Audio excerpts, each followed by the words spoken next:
Hello friends, welcome to Rohiniya vlogs. இன்றைக்கி chicken biryani எப்படி செய்கிறதுன்னு பார்க்க போகிறோம். அதுவும் பாஸ்மதி ரைஸ் யூஸ் பண்ணி குக்கரில் குலையாமல் செய்கிறது எப்படின்னு பார்க்கலாம். தேவையான இன்க்ரீடியன்ட்ஸ் பார்த்துலாம். 2 வெங்காயம் கட் பண்ணி வச்சுருக்கேன், 2 தக்காளி கட் பண்ணி வச்சுருக்கேன், 2 பச்சை மிளகாய் கட் பண்ணி வச்சுருக்கேன், கொஞ்சமாக கொத்தமல்லி எடுத்திருக்கேன், ஒரு கைப்பிடி அளவுக்கு புதினா எடுத்திருக்கேன். அப்புறம் இஞ்சியும் பூண்டும் சமமான அளவு எடுத்து இஞ்சி பூண்டு பேஸ்ட் அரைச்சி வச்சுருக்கேன். அப்புறம் சிக்கன் வந்து மேரினேட் பண்ணி வச்சுருக்கேன். மஞ்சத்தூள், மிளகாத்தூள், கரம் மசாலா அதெல்லாமே போட்டு மேரினேட் பண்ணி வச்சுருக்கேன். பாஸ்மதி ரைஸ் வந்து 2 கப் எடுத்திருக்கேன். பாஸ்மதி ரைஸ் எடுத்தோம்னா நம்ம ஊற வச்சுட்டு அதுக்கப்புறம் அரிசி கழுவக்கூடாது. அதனால் ஃபஸ்ட்டே அரிசியை வாஷ் பண்ணிவிட்டு அதுக்கப்புறம் ஊற வைக்கணும். ஏன்னா அது ஊறிடுச்சுன்னா நம்ம திரும்ப வாஷ் பண்ணும்போது அரிசிலாம் உடஞ்சிரும். அதனால் ஃபஸ்ட்டே வாஷ் பண்ணிட்டு அதை ஒரு 1/2 அன் ஹவர் மட்டும் ஊற வச்சா போதும்.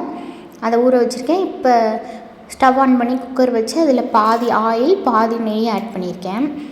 இப்போ இதில் வந்து தாளிக்கிறதுக்கு சோம்பு, பட்டை, பிரியாணி இலை, லவங்கம் அது எல்லாமே ஆட் பண்ணியிருக்கேன். அதெல்லாம் நல்லா பொரிஞ்சதுக்கப்புறம் இப்போ வெங்காயம் ஆட் பண்ணிக்கலாம்.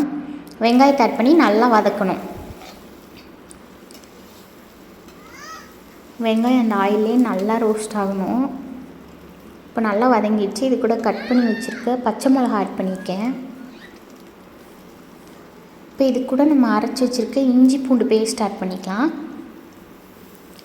இப்போ இந்த இஞ்சி பூண்டு பேஸ்ட் ஆட் பண்ணிவிட்டு நல்லா அந்த ரா ஸ்மெல் போகிற வரைக்கும் நல்லா வதக்கணும். சிம்மில் வச்சு நல்லா வதக்கிக்கலாம். ஏன்னா ஹை ஃப்ளேமில் வச்சா பிடிச்சிரும். இப்போ கட் பண்ணி வச்சுருக்க தக்காளி ஆட் பண்ணியிருக்கேன். இப்போ இது எல்லாத்தையும் நல்லா வதக்கணும். அந்த தக்காளி நல்லா அதிலே வெந்து வரணும். அந்தளவுக்கு நல்லா வதக்கணும்.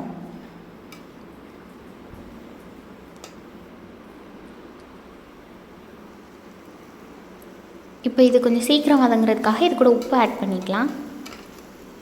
இப்போ உப்பு சேர்த்து நல்லா வதக்கிக்கலாம். இதை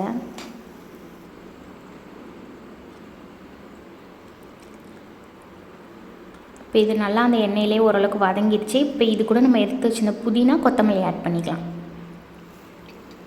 இதையும் சேர்த்து நல்லா அந்த புதினா கொத்தமல்லிலாம் சீக்கிரமே சுருண்டு வந்துடும். அந்தளவுக்கு வதக்கிக்கலாம்.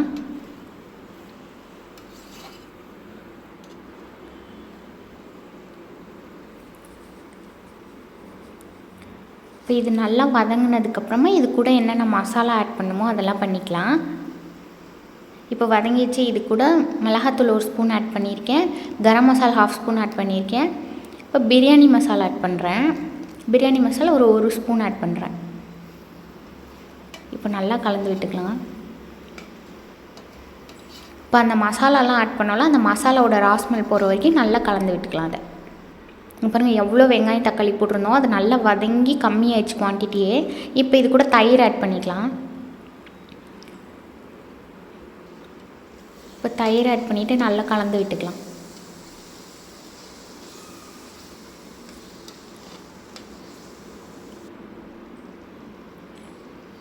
இப்போ நல்லா தயிரும் அது கூட சேர்ந்து நல்லா கலந்து விட்டாச்சு. இப்போ இது கூட நம்ம மேரினேட் பண்ணி வச்சுருக்க சிக்கன் ஆட் பண்ணிக்கலாம்.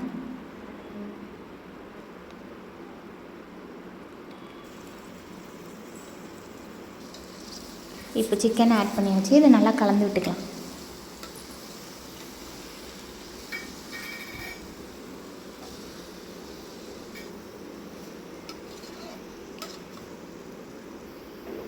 கொஞ்சம் நேரம் ஹை ஃப்ளேமில் வச்சு நல்லா கலந்து விடலாம்.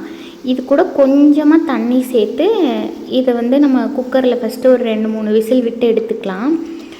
ஏன்னா இங்கே என்னோடய ஹஸ்பண்டுக்கு வந்து கறி நல்லா வெந்திருந்தால் தான், நல்லா பஞ்சு மாதிரி வெந்திருந்தால் தான் பிடிக்கும். பாஸ்மதி ரைஸ்க்கு வந்து நம்ம நிறைய விசில் விட முடியாது, குழஞ்சிரும். அந்த அரிசிக்கு 1 விசில் இல்லை 2 விசிலே வெந்துடும். அதனால் சிக்கனை நான் நல்லா வேகணுன்றதுக்காக சிக்கனை மட்டும் இப்போ வந்து ஒரு 3 விசில் விட்டு ஆஃப் பண்ணிவிட்டு அதுக்கப்புறம் தான் ரைஸ் ஆட் பண்ண போகிறேன். இப்போ இதை நல்லா வேக வச்சுக்கலாம். ஒரு 3 விசில் வரட்டும்.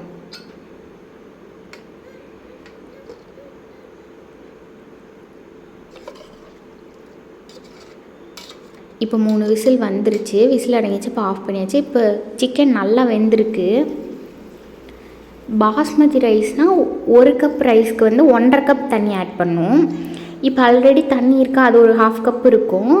அதனால் நான் ஒரு 1/2 கப் கம்மியாகவே ஆட் பண்ணிக்கிறேன்.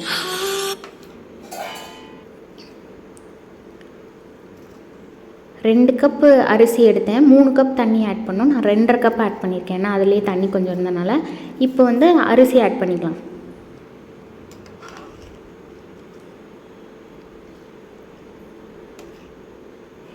இப்போ அரிசியும் சேர்த்து நல்லா கிண்டி விட்டுக்கலாம்.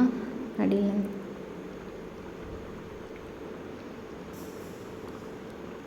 இது கூட கொஞ்சம் நெய் ஆட் பண்ணிக்கலாம். ஏன்னா அரிசி வெந்ததுக்கப்புறம் நெய் ஆட் பண்ணி நல்லா போட்டு கிண்டினோன்னா அந்த அரிசிலாம் உடஞ்சிரும். அதனால இப்போவே நெய் ஆட் பண்ணிக்கலாம். இப்போ இதை ஒரு 2 விசில் மட்டும் விட்டு ஆஃப் பண்ணால் போதும், நல்லா வெந்துடும். அப்படி விசில் விடலைன்னா நீங்கள் விசில் போடாமல் சிம்மில் ஒரு 10 மினிட்ஸ் வச்சு ஆஃப் பண்ணாலும் நல்லாயிருக்கும். நான் இன்றைக்கி விசில் விட்டுருக்கேன், 2 விசில் விட்டு இப்போ ஆஃப் பண்ணியாச்சு. பாருங்கள், சூப்பராக வெந்துருச்சு. அரிசி குலையில கொஞ்சம் கூட, அந்த ரைஸ்லாம் அப்படியே முழுசாக இருக்குது.